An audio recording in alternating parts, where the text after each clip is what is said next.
Welcome back. I'm Barry Craig.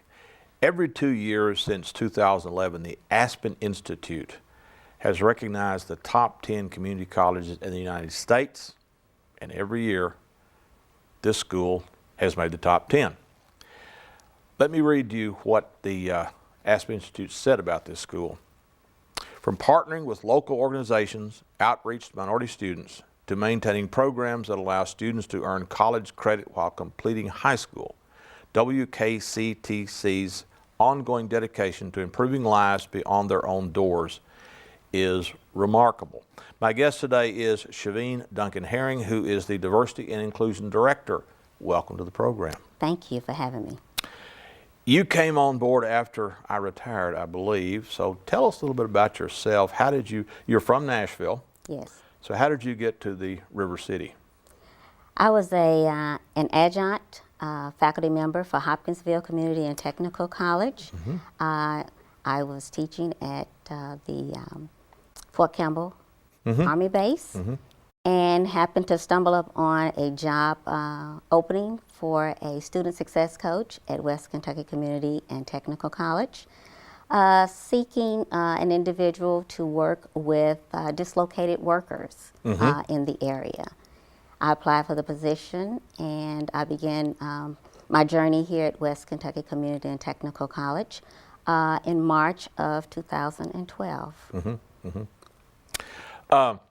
That's a good topic to start with, is the dislocated workers. We can talk about that. A lot of factories have closed here. Big tire plant in Mayfield is gone, and several others. What did you do with the dislocated workers? Well, what I served as a student success coach, as well as an educational counselor and advisor. Those dislocated workers that were interested in going back to school, there are what they call trade benefits that will provide an educational tuition for them. So I processed those students as well as their academic plan, some future career advising, and kind of help them through the process of academic success. Mm-hmm. That included workers from Goodyear, USEC, Mm-hmm. as well as the paper mill in Wickliffe, and also the Remington Firearms In Mayfield. in Mayfield. Right. Did you happen to have a student named Roy Henley? The name sounds awful familiar. Roy Henley is one of my best and brightest students ever. Roy graduated from Grace County High School, never had any intention of going to college. He went to work with, first he went in the Army. He was a helicopter crew chief. And he went to work at Goodyear in Union City. The plant closed. And again, he had no notion of going to college. He decided to come to school out here. He did very well, graduated from here, went to Murray State, and I don't know where he's teaching now. I haven't seen him in a while, but he was the distinguished male graduate. I forget what year it was. And has done very, very well. Those are marvelous success stories. One of the things I loved about teaching here was the non-traditional students. They really, and I'm not saying 18-year-olds aren't focused, a lot of them are, but older students, they really are. They've been out in the world and they know the value of education, and most of them study accordingly. Yes, but as a non-traditional student myself, with my first degree from a community college, I truly understand what it is to be that non-traditional student. And I think that's so important. Yes. Because I was a traditional college student. I graduated from high school, went straight to Murray State, and I've always marveled at the non-traditional students. They juggled jobs, and that wasn't very clever anyway. But let me try that again. They juggled jobs, families, school. Yes. I had a student, a remarkable student. She was taking classes here and at Murray State, lived at Heath. So she would get up early, put her kids on the bus, come over here, take a couple classes, drive to Murray, take a couple classes, drive back to pick up her kids off the bus. Now that's dedication. I had a student several years ago who worked at Goodyear, lived in Hickman. Mm-hmm. And if you viewers know where Hickman is, it's a fur piece from Paducah.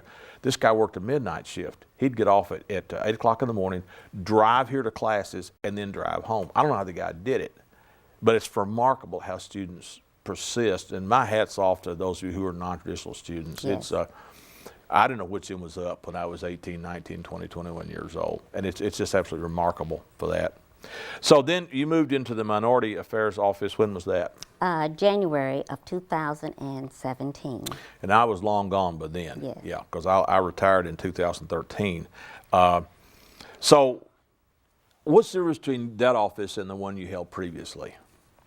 The office that I held previously, I served as the school facilitator for the Department of Labor, processing the students that were dislocated, working hand in hand with the Workforce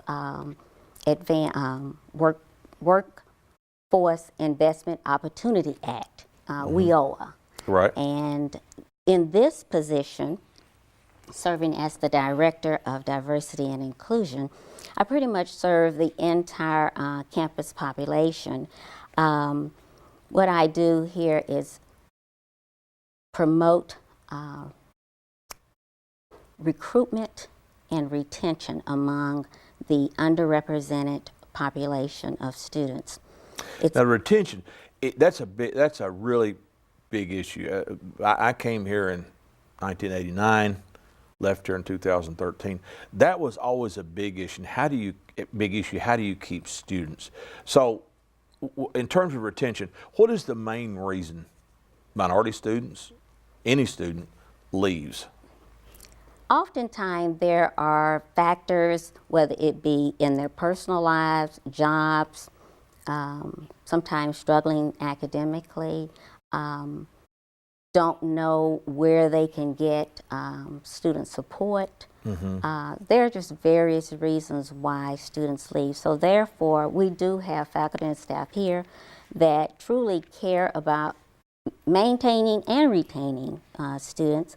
So we go out and we try to make sure that we understand what a lot of the students' needs and concerns are. My duty here as well is to make sure that we provide that inclusive community and environment where all students feel like they belong here on the college campus. And going out into the community, into a lot of the underrepresented areas to recruit. You know, that's one thing, again, there's a big difference between a community college and a university. And most kids at a university, they live on campus, there's a real sense of community. And one of the things that struck me here is the fact that kids, they come to school and they leave. They go home to families, they go home to jobs. And I think that makes it very difficult to have this cohesion on campus. And I think, I know through the years here, student clubs began to dwindle down in numbers. And it wasn't because the kids were apathetic, it's because they had other things to do. And it used to be, of course, there are no classes on Friday now, but late in the afternoon, say on a Friday, there'd be nobody here except the faculty. And it was always very difficult for faculty to get kids involved in these groups because they had other priorities. So how do you all address that? We do have a lot of student organizations here on the campus, and we have our Student Government Association, we have the Hispanic Cultural Club, we have the Multicultural Appreciation Club, we have campus ministries, we also have the veterans organizations. So we offer on Mondays and Wednesdays happening hour, which give the students an opportunity to become engaged in activities on the campus. And we do see a lot of students becoming involved in the campus because we want them to know this is their community right here on this campus and involving them. We have fun days, back to school, usually the first Friday in August, and students really become engaged, build new relationships with each other, and it's an opportunity as well for the students to go around the campus and visit the various student support areas on the campus as far as tutoring, TRIO, find out where the library is, the financial aid office, the records office, advising, various offices around the campus. It's an opportunity for students. And I think that's a really good idea because, again, non-traditional students, most of them I had was, it's been years since I was in school, I won't do any good. Well, they usually made better grades. But there is a real intimidation factor for people who have been out of school for a long time. I've had students who were just very nervous the first few days because they thought, this won't work out. But of course it does, most cases for them. I think that's very important. And even a school as small as this, you come the first time, it's kind of scary. Well, now where are my classes? If I don't get in the right building, what's going to happen to me and all that stuff? And I think that's a great thing that's a terrific thing to do too. Interesting about the college, it began as Paducah Junior College back in the 30s, and then it became part of the University of Kentucky Community College system. That's what it was when I was here. 1953, this school desegregated. This is a year before Brown versus Board, which is very historic to me. That's another aspect. Do you all talk about the history of the school much? Are students interested in the history of the school when they come here? I don't hear a lot of the students, really speaking of the history. Right now, you're looking at a different generation attending, college. And so basically, they're just here, and all they really know about is West Kentucky Community and Technical College. Right. So you don't really hear a lot. And again, of course, you go back 1909 when Reverend Anderson, D.H. Anderson, actually physically dug the foundations for what was called West Kentucky Industrial College in 1909. And that was he modeled this school on the Tuskegee Institute. It's very historic. Yes. And the merger that came about, I remember that. And of course, my old reporter buddy Janet Blythe has written histories of the school. Yes. And that's a fascinating part. And of course I taught history, and that's kind of what I'm interested in. But it has a remarkable history. And the fact to me that this school desegregated a year before Brown versus Board is historic. Yes. To me about the school. And I think also, and I've always argued this, that any organization, if you know the history of it, you feel better connected to it. Yes. And that's so. But now you grew up in Nashville. Yes, I did. And when did you graduate from high school and college? I graduated from high school in 1976. 76. Well, it's remarkable. Students, you would probably have no memory of Jim Crow segregation. It was gone by 76 mostly. And I remember, I always stress that to students, that this went on into the 1960s. I remembered, I'm 68 years old. And to me, that's such an important part, especially in Black History Month, any month. Yes. And this is Women's History Month with Shirley Chisholm, first African-American woman elected to Congress. These are remarkable things. In the minority outreach, do you talk about history, about the history of the school, and do you talk about that? Yes, in fact, I've had an opportunity to interact with the West Kentucky Technical reunion. Yes, yes. Last summer. Yes. They celebrated, I would say, their 50th. Yeah. Now the school, it was West Kentucky Industrial College. Then it went through other names. West Kentucky Tech. It did. Yes. And then it was part. In fact, the two campuses were for years the school was downtown. And that's where Reverend Anderson dug the basements down there. His wife helped him.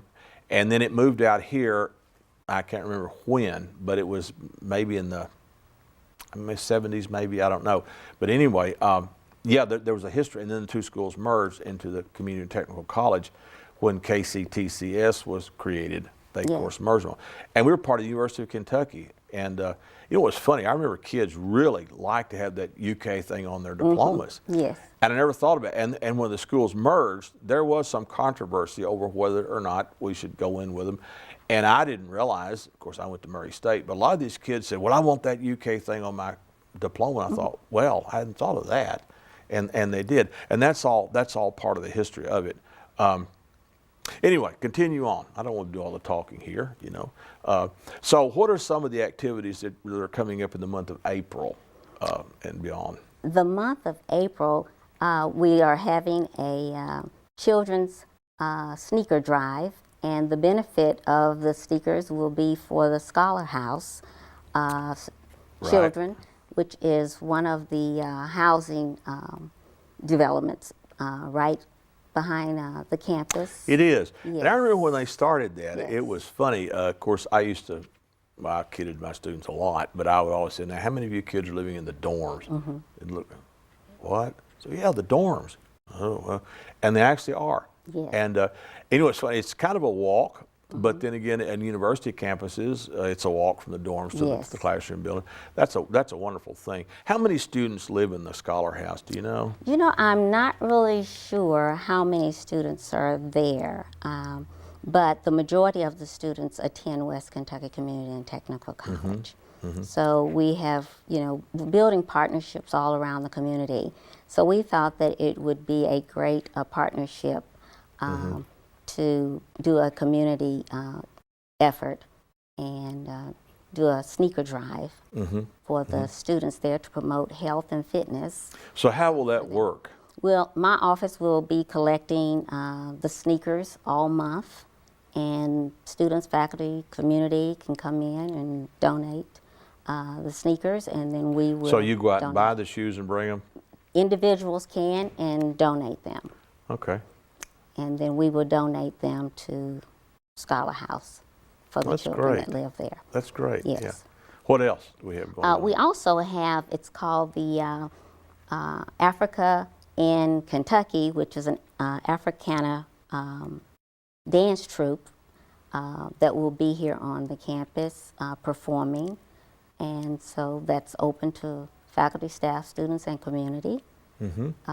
So we're really excited about that particular event here as well. That's great. Then beyond that, can you, of course, school's out in May, but Yes, yes, it is. We also will be sponsoring and part of the Race in America, nearly a half a century after Dr. Martin Luther King. That will take place at Washington Street Baptist Church. very historic church. Yes, on the middle of April, and we're pretty excited about being part of that. There'll be a forum, panelists there, and the community is invited to come out, and we've got quite You a few. graduated from high school in 1976. 76. Do you remember when Dr. King was murdered? I was just a little bitty Yeah. girl. Yeah. That was in 63? 68. 68? Okay. It was April the 4th of 60. 60. It's coming 50th anniversary coming up Okay. here. Yeah. I was a little girl. Yeah, yeah. And that's the thing I got to remember that people who are so younger and don't remember, but I distinctly remember. And the funeral, how moving the funeral was. I remember that. It was in Memphis. Yes. At the Lorraine Motel. I don't know where the Lorraine Motel is. And I think that's important because, like I said, you have no memory of it, and but I'm sure there'd be a lot of commemorations Yes. coming up on there, and it's a half a century. Yes. It is, and I think that's again very important for people to know what. Paducah was part of the Jim Crow South as well. It was rigidly segregated. And have you been over to see the Metropolitan Hotel? Yes, I have. Yeah. I had an opportunity not too long ago Yeah. to walk. And you know, that's an example of one person, Betty Dobson, saved that. It was slated for the wrecking ball, and she got busy with some volunteers to save that hotel. Very historic. A lot of famous people have stayed there. I don't know did you get the tour of it? And Well, yes, I had an opportunity so to they walk told through. you all about Yes. all the famous people, Yes. B.B. King, Louis Armstrong, famous people came through Yes. here, and that's absolutely wonderful. And again, I do hope this school does stress in the 1953 desegregation. That's a pretty remarkable event here in Kentucky. So what else? Tell us. We're getting close on time, but we still have some time. What else would you like to tell the people about what you do? Well, I tell you what, the most important part of my job is to make sure that everybody here on this campus feels included, and that is a job within itself.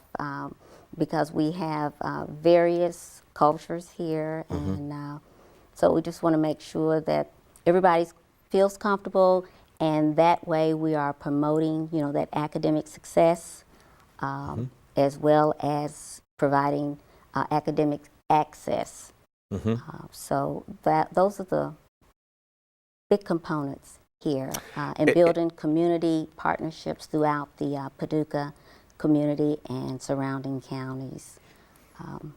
Well, that's a really remarkable change in my lifetime. When I went to Murray State in the autumn of 1967, there really wasn't any of this inclusion, welcome to school. You're pretty much on your own. Yes.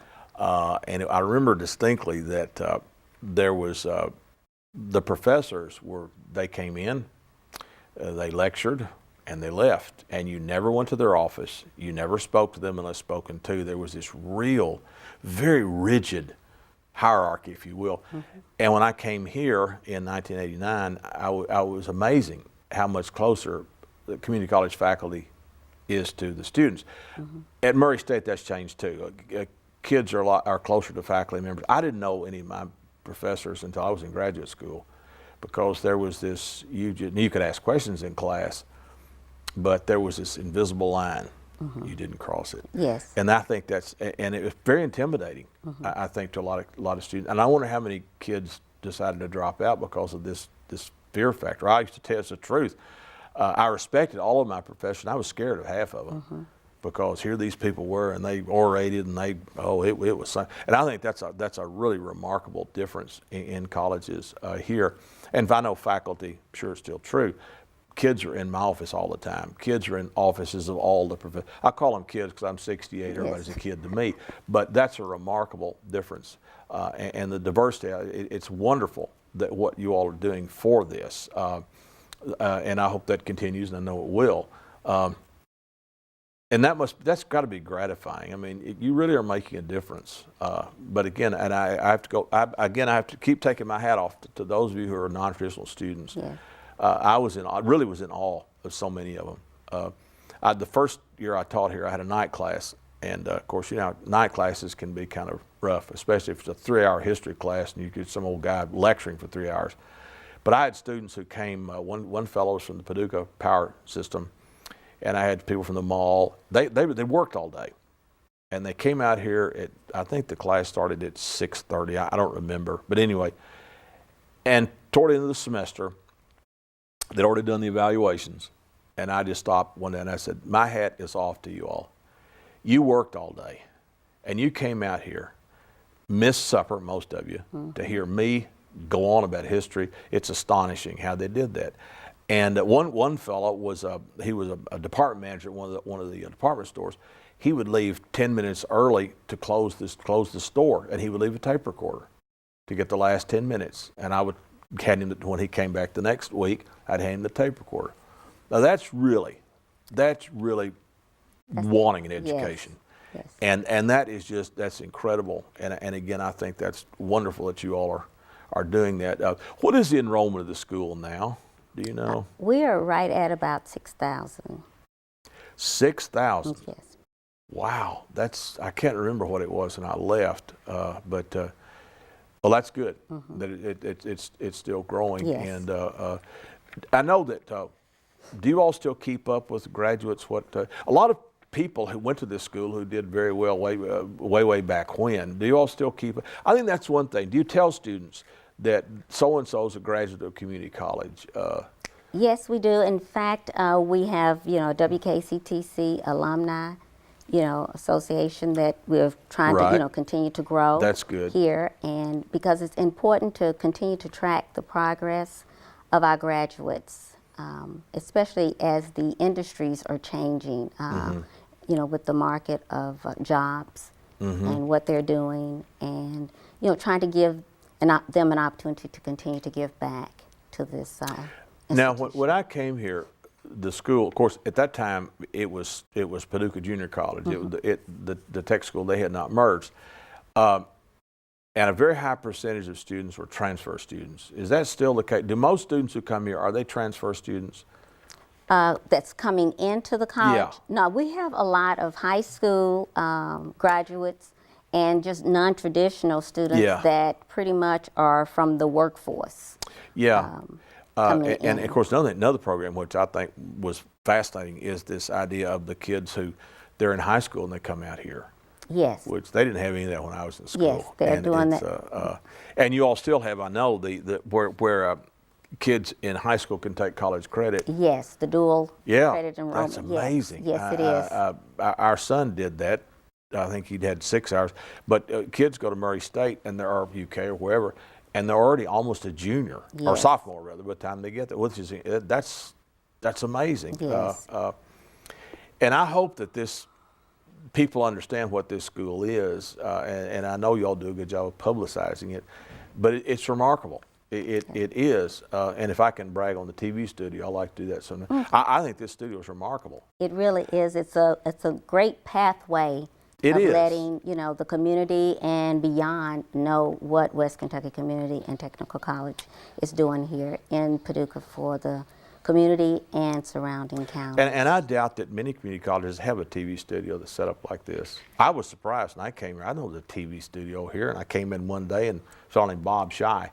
He said, "You want to see our TV studio?" I said, "You're what?" He said, and I came in. It's remarkable. So, well, in the last few minutes we have, give us a closing statement, if you will. Okay. My closing statement would be that I would just like to commend all the faculty and staff, as well as our president, Dr. Anton Reese, for such an outstanding job that we do as a college family for our students, as well as the community. I would like to also thank the community with all of our partnerships that we have here. We could not do it alone, and our focus needs to continue to be on academic success as we continue to grow our educational community here in Paducah, Kentucky. Very good. My guest today was Chevene Duncan-Herring of the college. I'm Barry Craig. Thank you for joining us, and we will see you next time.